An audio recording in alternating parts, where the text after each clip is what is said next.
پیری فقیری اور تعویذ دھاگے کا کام بہت پرانا ہے، اور یہ سب چیز چلتی ہے انسان کے ضعیف عقیدے کی بنیاد پر۔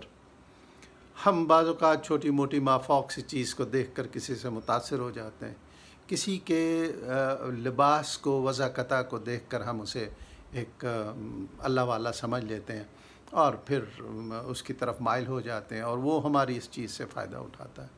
یہ ایک پرانا سلسلہ چلا آ رہا ہے اور لوگ اس میں گرفتار ہوتے رہتے ہیں۔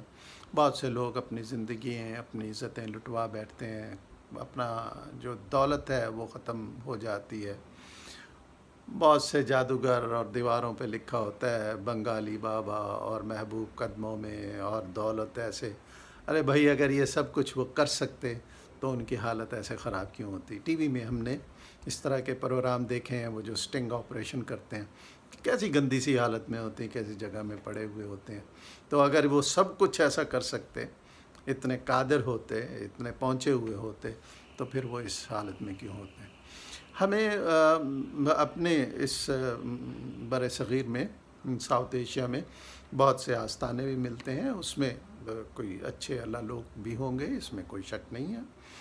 جو پہنچے ہوئے ہوں گے، بزرگ ہوں گے، ان کے مزاروں پہ لوگ جاتے ہیں، دعائیں کرتے ہیں، فیضیاب بھی ہو جاتے ہیں، ان کو شفا مل جاتی ہے۔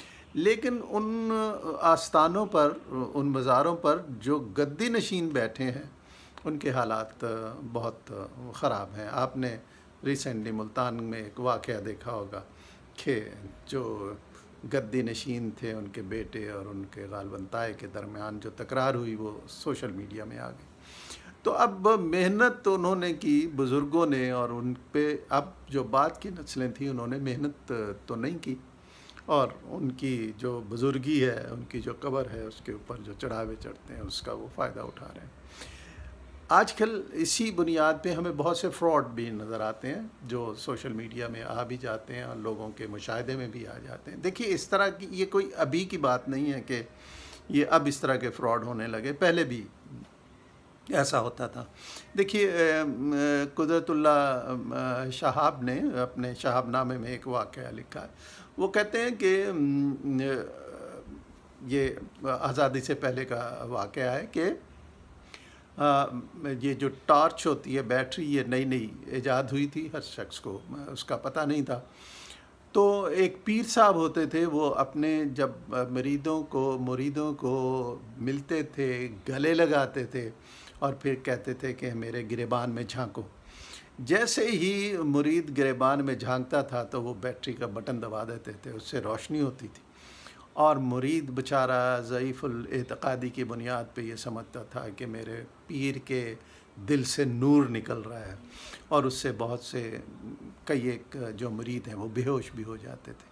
یعنی یہ فراڈ اس وقت بھی موجود تھا، اور یہ فراڈ تبھی ہو سکتا ہے کہ جب لوگ ضعیف اعتقاد کی بنیاد پر ان پر اعتماد کر لیں۔ ہمیں یہ یاد رکھنا چاہیے کہ کسی کی ظاہری شکل و صورت یا عبادت سے متاثر نہیں ہو جانا چاہیے۔ جب ہم ان کی ظاہریت سے متاثر ہو جائیں گے تو یقیناً ہمیں دھوکہ ہوگا۔ لہٰذا بڑا احتیاط کیجئے، خیال کیجئے۔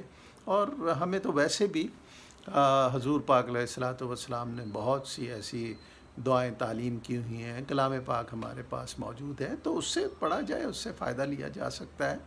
لیکن میں یہ نہیں کہہ رہا کہ آپ بزرگ ہستیوں سے نہ ملیں، بزرگوں کی محفل میں نہ بیٹھیں، ضرور بیٹھیں، لیکن کوشش کریں کہ جو ڈھونگی بابے ہوتے ہیں ان سے بچیں، بڑا احتیاط کریں، ورنہ لینے کے دینے پڑ جائیں۔